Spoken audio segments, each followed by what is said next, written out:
muri yezimbabwe ndiniyo nyowani ndinenge ndichikuzivisa manews updates ezvo zviri kuitika munyika yedu yezimbabwe. Kana ngo chiri munyowani iri first time yako kusvika pano pachannel chandinokumbira nje kuti usubscribe wotena on the notification bell. Chimwe chivimbiso chandinacho ndechekuti inini adira rinda kufambira nyaya dzachona kwadzinenge dzaitika. Kana une chinhu chiri kukutambudza kuti une nyaya yako yaurida kuzivisawo vanhu pasocial media uchida kubuda paadira 263 feel free kundibata panhamba dzangu izvo zviri kubuda pascreen.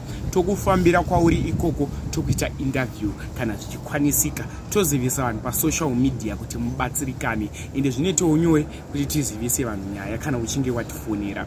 Macases atiri kusangana nawo ndiwo anosirisa ndiwo nyaya ndova nezvemuzora nhasi yemukomana uyo wamuri kuona pascreen penyu ari kubuda pascreen yemukomana uyo achisiya. Tichingodresi chimpiswi nemukomana uyu zori ramuri kugare sahwira tasina tarisiro izvi tasingazvifungire kuti uchazotisiya nenzira yekuzviuraya. Ndeipiko iyo problemu inenge yakunetsa zvekuzosvika pakuzozviuraya? Inzara here? Isatanism here? Mweya yeyi yapinda vana vevhu? Mweya yeyi yapinda vana veZimbabwe? Chingoti resi chimpiswi nemukomana uyu.